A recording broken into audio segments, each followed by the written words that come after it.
UFC 311 goes down this weekend, and we got a pretty good card. Like this card, chef's kiss. Like this is a really good card. Just looking at every fight that's gonna go down on it, like every fight's got potential, and like even some of the withdrawals, like Zachary Reese versus Cedric Dumas is off. That the new replacement fight's probably better. Like there is more chance of either of these guys going further than there would be if Dumas. Now Walker versus Guskov falling off, that's a bit sad, but outside of that, some really good fights. So let's get into it. Tagir Ulanbekov versus Clayton Carpenter. Oh my god, this is a tough fight to predict. This is already a really tough fight because Tagir is so big. And Clayton Carpenter is really good as well. Oh, I actually don't know who to pick. Like, when did Clayton Carpenter fight last? I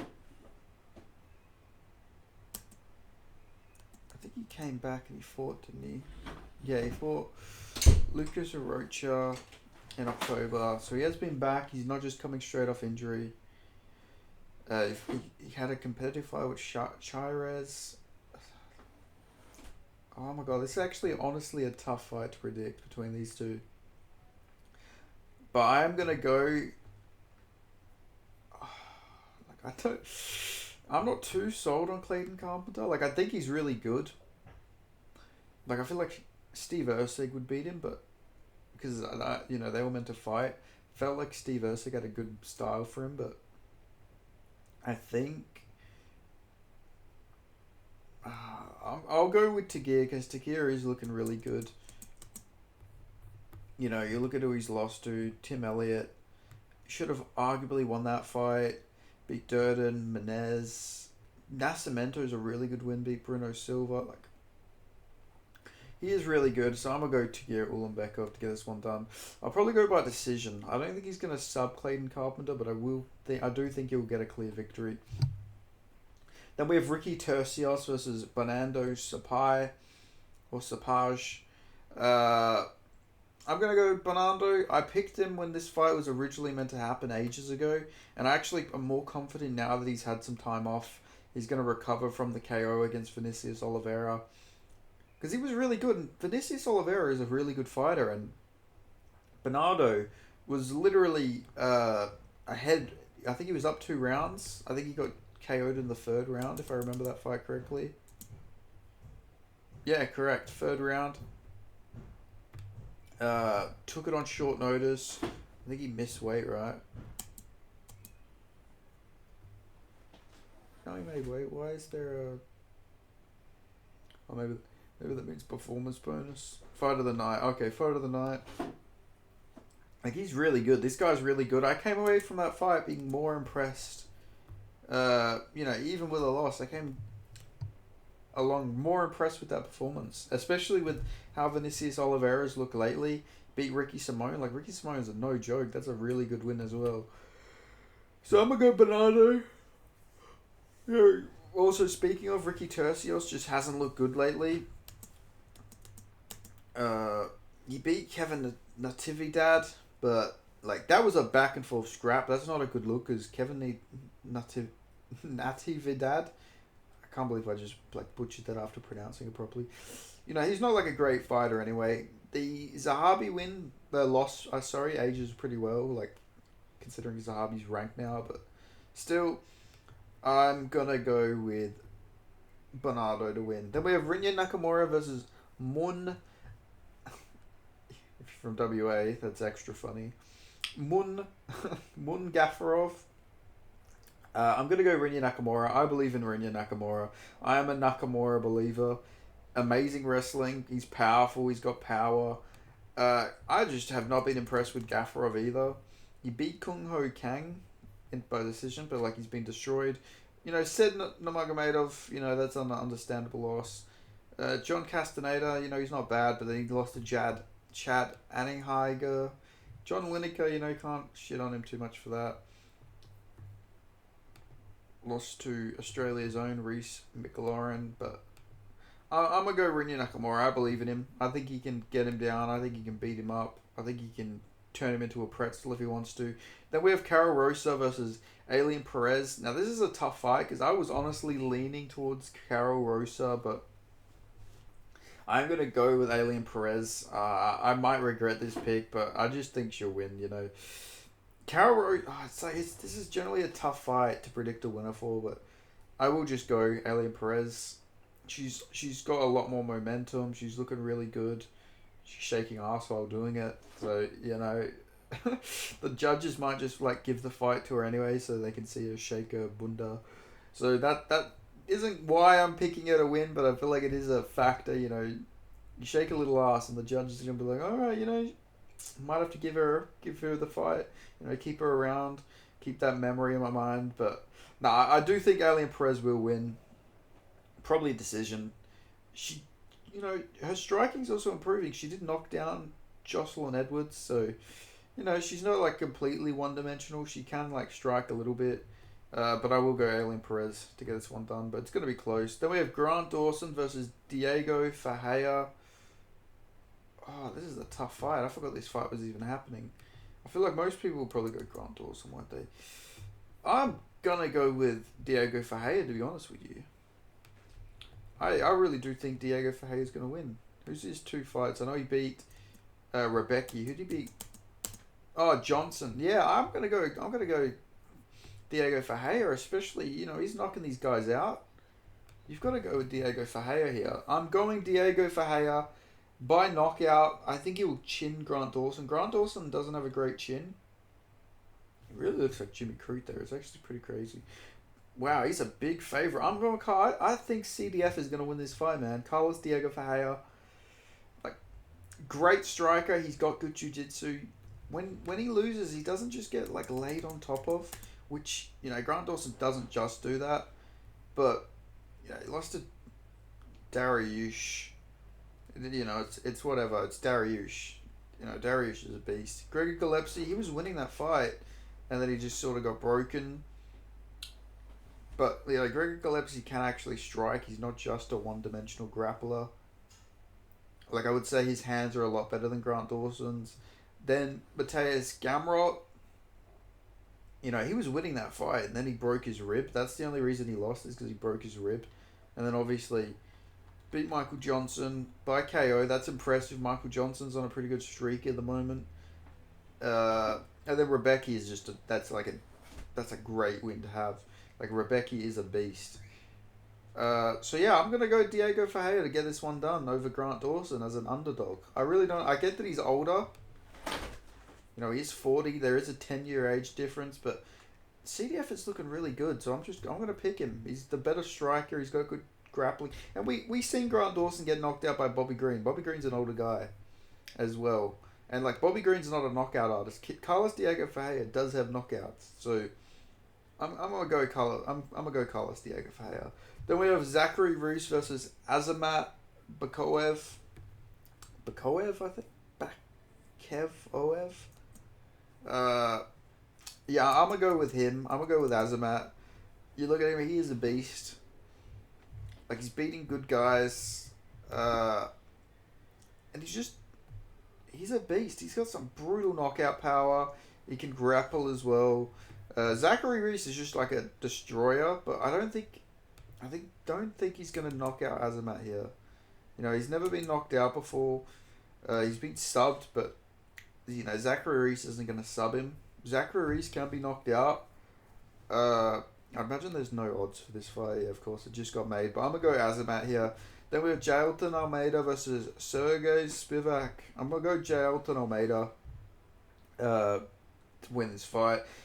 He's just a different level of grappler. He's a welterweight who moved up to middleweight, who then moved up to light heavyweight, who's now at heavyweight. So he has like a middleweight grappling skill set, or a light heavyweight grappling skill set, and that's all you need. Like, to be honest, that heavyweight. The heavyweight grappling skill set is so much weaker. Like, we've seen Jailton Almeida ragdoll Curtis Blades.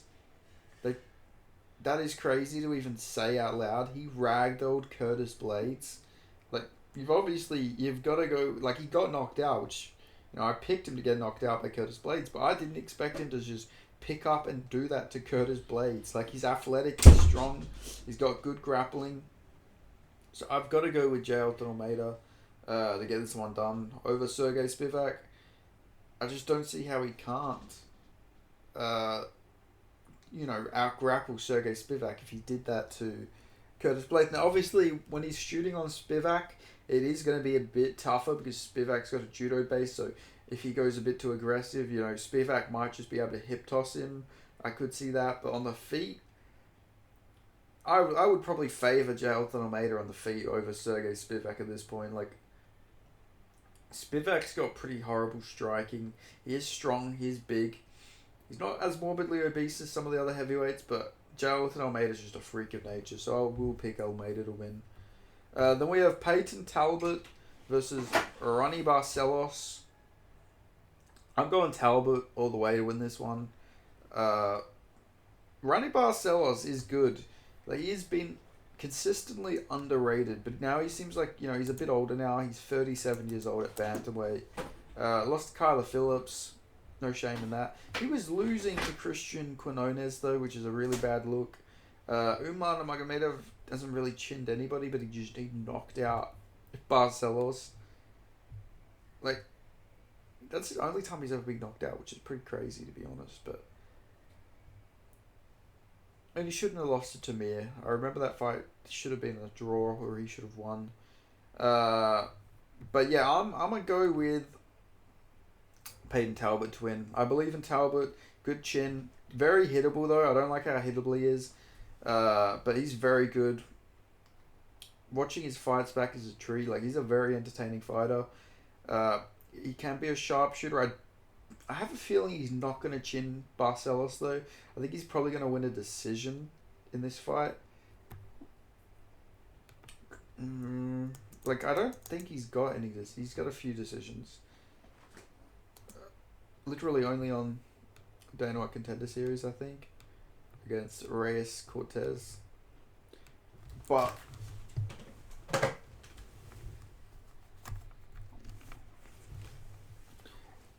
looking at it, I think Peyton Talbot, all of his fights are finishes. It's not like Ronnie Barcelos isn't like unfinished. But I'll say he gets like a TKO. Maybe not knocks him out cold, but I reckon he'll get like a TKO. So I'm gonna go Peyton Talbot. I'm pretty excited to see him. I wish he would be a bit more active, but maybe people just aren't agreeing to fight him, which seems to be a problem in some of these weight classes.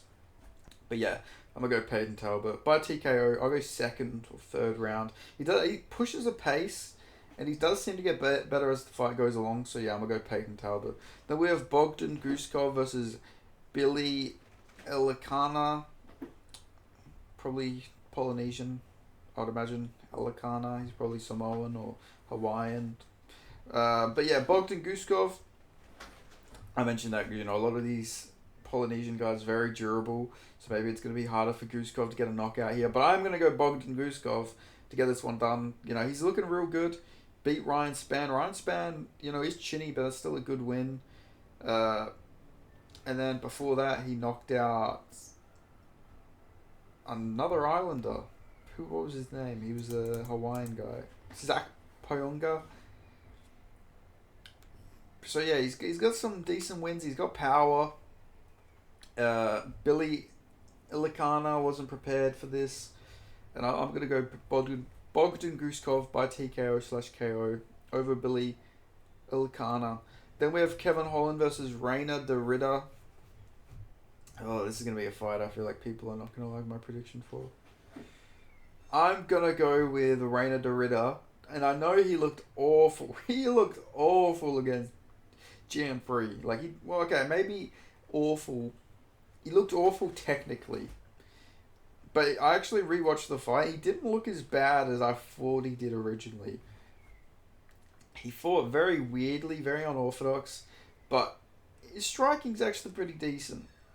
In a way. It's not technical, it's not flashy, but he's got power, he's got very long arms. Obviously, Kevin Holland's going to have longer arms. But the big key here is he is a grappler. He's a wrestler. He's, a jiu-jitsu guy. Very good jiu-jitsu. I think he will eventually get Kevin Holland to the ground and sub him. I think he'll get this fight done by submission. I just can't trust Kevin Holland at middleweight against grapplers. Like, he was getting ragdolled by Roman Dolidze. Roman Dolidze doesn't really ragdoll people. He's normally really hard for him to get takedowns, but I just don't think Holland is cut out for middleweight anymore. He should stay at welterweight. At least not against grapplers. Now, Kevin Holland's probably going to have a moment where he really badly hurts Reina Dorita. I'm going to say that is definitely a possibility.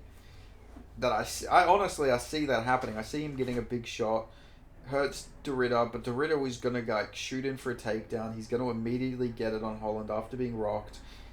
He's going to have that Dutch courage. You know, he's going to just shoot in after getting hurt. He's going to get him down with the strength of keeping his consciousness. And then I think he's going to get an arm triangle on Kevin Holland. I think he's going to get him out of there with a submission. This is how I see the fight playing out. Dorita really does remind me a lot of Dricus. I see him having a Dricus type run. Maybe he's not going to be champion, but I hope we get a world where we get Dricus du Plessis versus Reina Dorita. You know, the Afrikaans versus the Dutchman. You know, a lot of Afrikaans people have Dutch DNA. Dricus' last name is French, but he's probably got some Dutch DNA somewhere.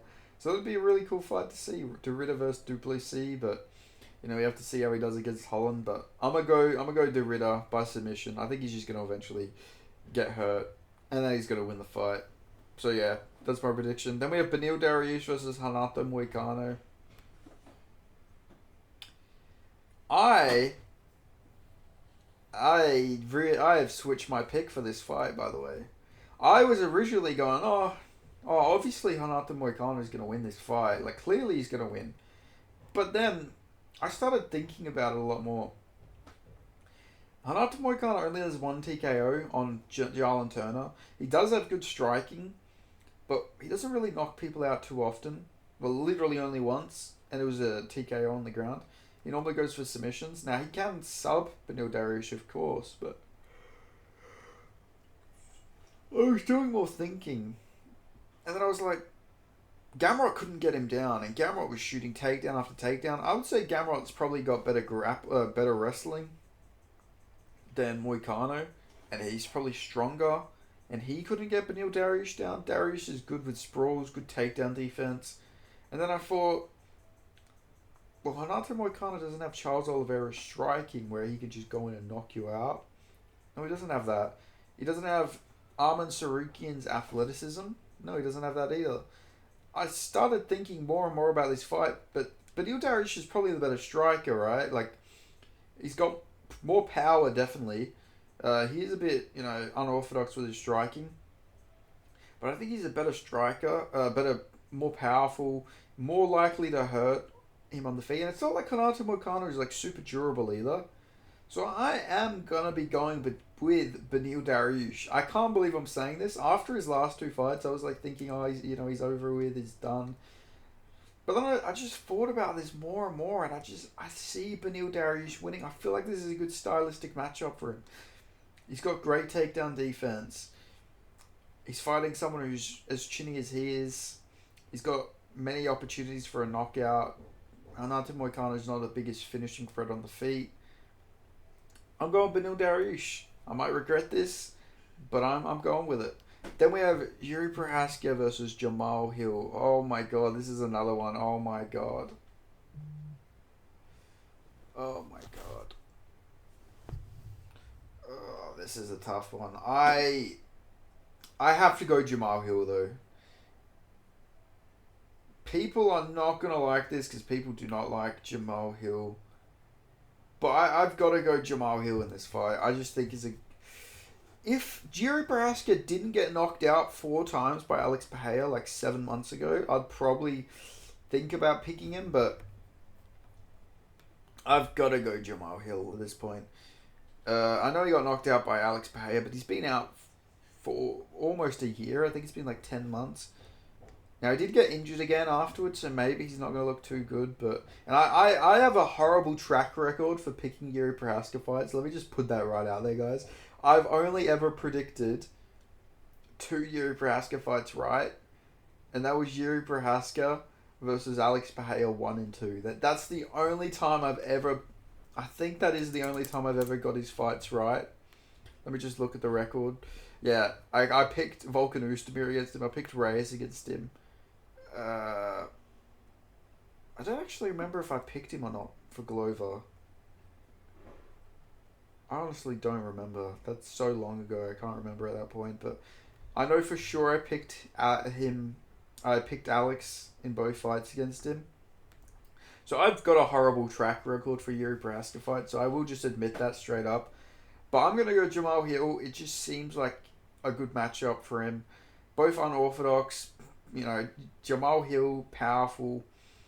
And the Yuri Prohaska just has horrible defense. That's the main factor here. I just see Jamal Hill being able to touch him up over and over again, and then eventually get him out of there. But who knows? Jamal Hill did get knocked out his last fight too, and I feel like even against Rakic, Yuri did show a good chin in that fight. Took big shot after big shot and then just sort of broke him. Maybe he could do that to Jamal Hill. Because Jamal Hill can't rely on his chin anymore. He has been knocked out. It's been cracked. But the same thing for Yuri Prohaska. I feel like Alex Pereira's just ruined both of these guys. Both of their chins are sort of gone. But I'm going to go with Jamal Hill to get this one done. Then we have the co-main event, which is Merab Dvalishvili versus Umar Magomedov. This fight came a lot quicker than any single person was probably expecting. I don't think any of us expected this fight to happen in January. Before it got announced.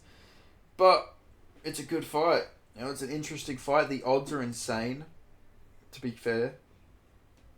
I don't know. I know Umar looked really good against Corey Sandhagen, but I just don't think he should be this big of a favourite against someone like Merab, who's on a 12-fight winning streak against some insane level of competition. Umar, I get is 18-0. He's on an 18-fight winning streak.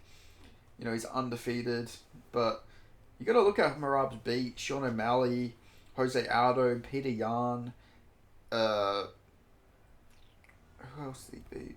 He's beat some really good guys. Oh, Henry Cejudo. These are all really good guys. Marias, he was past his prime though. Cody Stamen. Even John Dodson's a sneaky good win.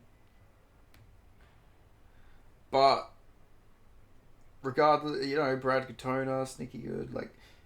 Arguably, he was winning that Ricky Simone fight as well. He's got some really good wins to his name. But regardless, Umar, hasn't beat the biggest level of competition. It seems like people apparently don't want to fight him. That's what I've heard. So that's why he got the Corey Sandhagen fight and everything like that. But this fight, I'm gonna go with the Merab Dvalishvili. I know it's crazy, to some people I'm picking the champion. I'm picking the guy who's champion. I know it's crazy, but I'm not going to pick against Merab Dvalishvili. Until he loses, I'm not picking against him because Merab, he just doesn't stop. His nickname is the Machine. He is a machine. He just doesn't stop. He's like a robot. I think he would just go for takedown after takedown.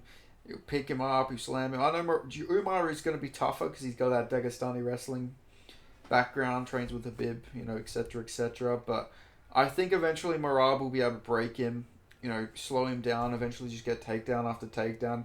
The thing about Merab, it's not about him getting the first 3 or 4 takedowns on you. It's about him getting the 7th takedown on you. He doesn't care if he fails the first 10 takedowns. He's going to come for you on that 11th takedown. He fails 20 on you, he's coming for you on that 21st attempt. You fail 50, he's coming for that 51st. He will not stop. He won't stop ever shooting takedowns over and over. It's just, unless you intercept him with a knee, or you knock him out, or you get him in a guillotine and choke him unconscious, there's just no way to stop Merab. So I'm going to go Merab to beat Umar Nurmagomedov in this fight. And I'm picking a lot of underdogs the more I think about it. Then we have the main event, Islam Makhachev versus Arman Tsarukian. We got Dagestan versus Armenia. I'm going with Islam Makhachev to win this fight. I'm pretty confident that he'll win this. These two have fought before, and it was very competitive. And this was when, Arman was making his UFC debut. This was I think 6 years ago, probably 6-7 years ago. It was either 2018, 2019 in Moscow, I believe it was. Very competitive. The wrestling exchanges, especially, very competitive. But Islam, ends up winning. Ages ago, though. This was ages ago. Both have improved. But honestly, looking at it, I really think Islam is the one who has improved more. Which is going to be crazy. Armin's younger and all this. But I really think Islam has been the one who has impressed me more with his striking. I get to get a takedown for it, so it adds to everything, and maybe he won't have that big takedown for it like he did against Dustin, but he was boxing Dustin up at points. He did catch Volk with a head kick, but that was Volk on like 5 days' notice, so that's a big asterisk there as well. But I really like Islam Makhachev just like striking. I like how he's increased his abilities on the feet. And I think he will be the better striker here. I think he'll be able to piece up Armin a bit on the feet. Armin's very powerful, very athletic as well. But I just think we're going to see Islam land some really good shots on the feet. And Armin doesn't have like an amazing chin. Neither of these guys have great chins. They're both not chinny, but they both can be hurt. They've both been knocked out before. Like they don't have granite chins. Let's just say that. So looking at this fight, I'm gonna go Islam Makhachev to win this fight. And I must say either late TKO or I'm going to say decision. I think this will be a competitive fight. I don't think this is going to be one-sided for Islam by any means, but I do think he will win this fight over Armin. I also see him getting a lot of success with like an uppercut. I think he's going to throw like a 1-2-3, then he's going to feint and get an uppercut at some point. I don't know why. Armin's shorter. I could see him getting uppercutted. I could also see that head kick landing on Armin as well. Islam's got a really good high kick. We've seen it on Volk, and Armin's a shorter guy too, not as short as Volk, but still he is of. He could easily be head kicked. He's very short compared to Islam. Islam's like 3 inches, 2 inches taller, so he's gonna be able to land that head kick, I reckon, at some point. And I think this is gonna be a really good fight. This is gonna be really high level. Both very high level grapplers, with both of their strikings improving, but I really like the striking a lot more of Islam. So I'm going to go Islam Makhachev to get this one done. But those are my predictions for UFC 311, Makhachev versus Sarukian. So let me know who you guys are picking in the comment section. I mean, I say this every time, but nobody ever does. But yeah, let me know if you disagree with me. And make sure you subscribe, put on notifications, share the video. Donate, send some money my way. Nah, but yeah, thank you guys so much for watching. I hope you guys enjoy this video, and I'll talk to you guys next time. Peace.